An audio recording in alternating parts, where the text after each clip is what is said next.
So Billy is bait, and what I mean by that is that Billy's passive is dog shit, and it's probably the reason why you're struggling so hard with him. So here's my method on how to clear difficulty 5 with Billy consistently.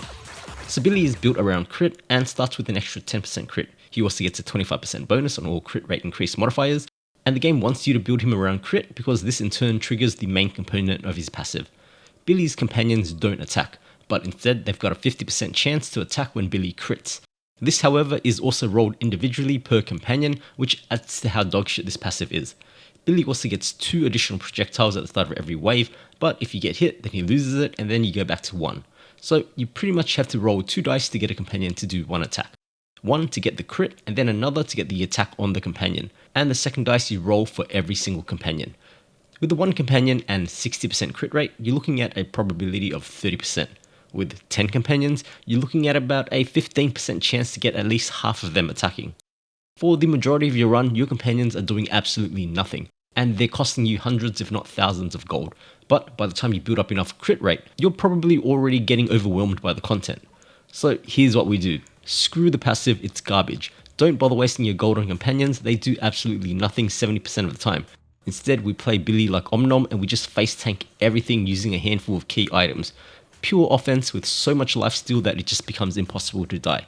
When we start the game, we just want to be focusing on getting items that power up Billy himself. We can safely ignore any Brigade bonuses and just focus on personal damage.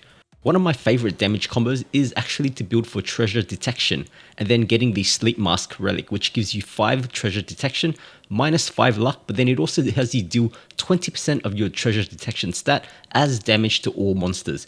If you get this early on, you'll be one-shotting all small monsters, and then late into the game, it's going to soften them up enough for you to run through and life leech them all. We want to be stacking as much treasure detection as we can so that the map gets filled with treasure boxes. This not only gives us a great source of income, but also damage as we run from box to box. In terms of early game sustain, the items to look out for are the wool middens. These give us a chance to restore 1 health whenever we collect coins, and we're going to be collecting a lot of coins. If we combine this with the sun hat, which gives us a chance to vacuum ore drops to us upon taking a hit, this should be able to get you pretty comfortable in terms of healing. Early on, having just the middens and a couple of health increase items should be enough to sustain you. Our core sustain item that gets the build online, however, is going to be the chef's hat. It's an epic item, but I find that it's one of the most common epics, so it shouldn't be too hard to find. It gives us 10 collision damage, and it also lets us recover 1 health whenever we defeat an enemy. This pretty much makes us invincible. From here, we're able to play hyper aggressively, running through enemies and attacking them constantly to heal our health, getting heals off kills and also coin pickups. So these are the core items, but there are a bunch of other items that we'll be on the lookout for that adds to the build. Rock and Roll Mulberry is a really powerful drink. It gives us 25 income and 15 treasure detection. It does, however, give you minus 3 armor, so we want to make sure that you don't lose too much armor. Try to balance it based on how much you're able to sustain. The Matcha Honey is a similar item that gives you 15 treasure detection and also 5 health recovery. The downside of increased monster speed is irrelevant as it doesn't affect us at all, so it's just a net positive item. The Commemorative Mug is a pretty nice damage and defensive relic for this build. It gives us 3 armor, but it also has a 30% chance to fire out 8 bullets whenever we take a hit. Because of how aggressively we're playing, running into enemies, this relic does a lot of work, especially if you manage to pick up 2 or 3. The gold plated ring is a great buy here, and it pretty much makes your next wave free. Picking up this one gives you a massive 30 treasure detection for the next wave. This actually translates into so many chests that it in turn gives us thousands of gold and a lot of AoE damage, as long as you have the sleep mask. And then lastly, there is one companion that I do recommend getting if he does show up, and that's the Grey Mage. This companion has a passive that states, shoot 1 bullet whenever the protagonist attacks, which nullifies Billy's passive. So this one isn't too bad to pick up if you can get him early enough. With that said, here's the rest of my run on screen in which I just aggressively face tank everything. I've beat the game using Billy about 4 times now using this exact method, and I'm really confident that it's the most consistent way to clear difficulty 5 as Billy.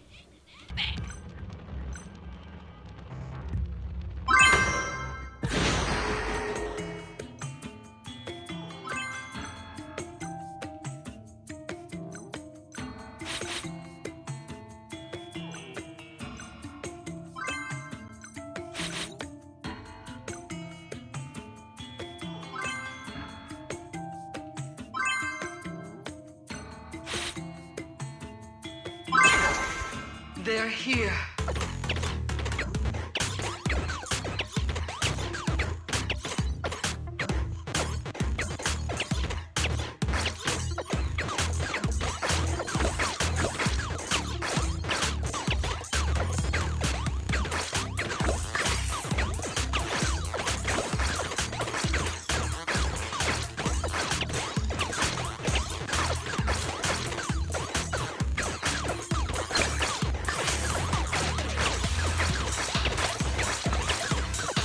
Survive.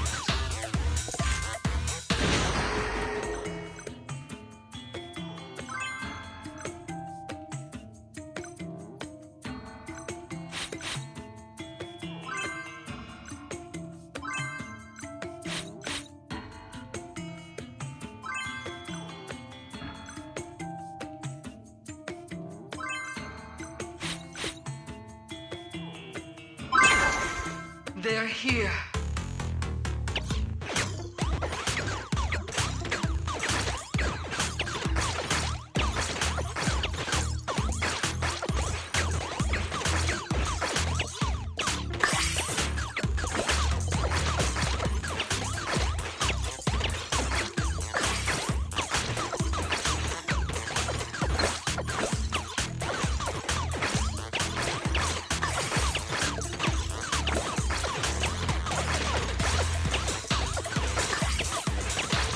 Survived.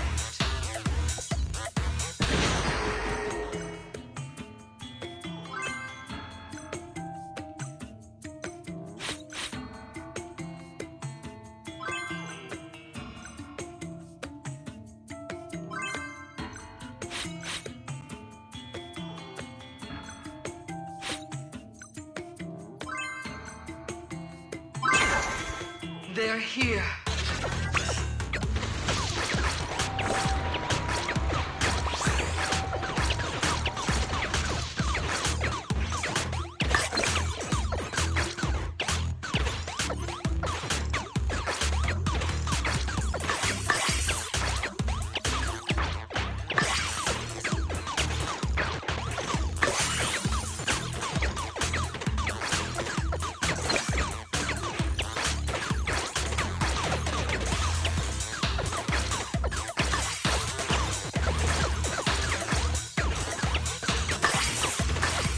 Survived.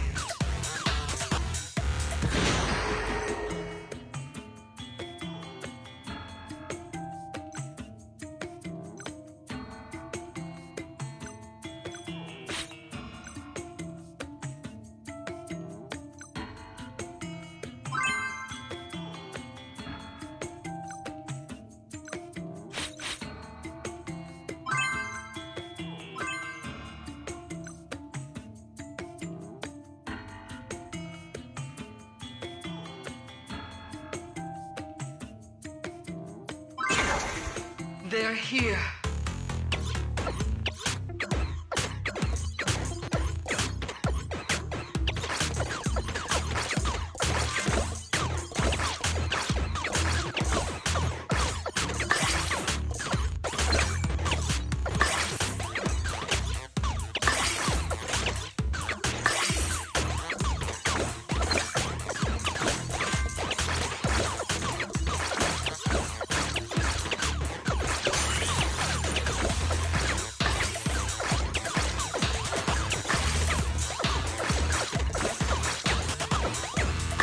Survived.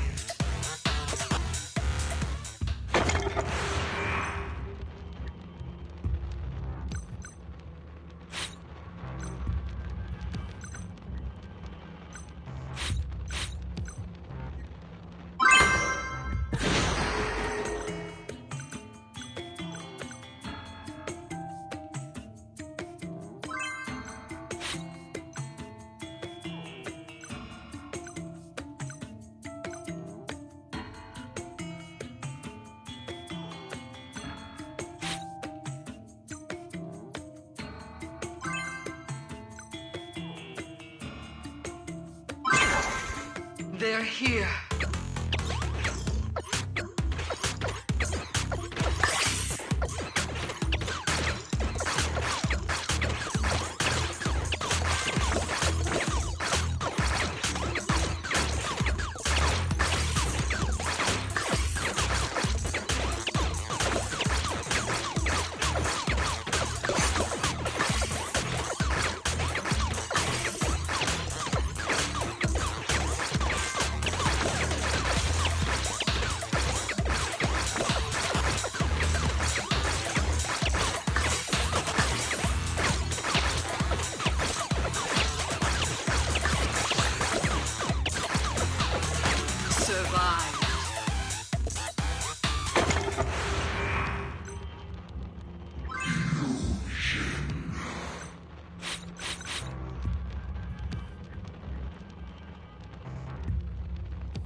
The darkness unfolds.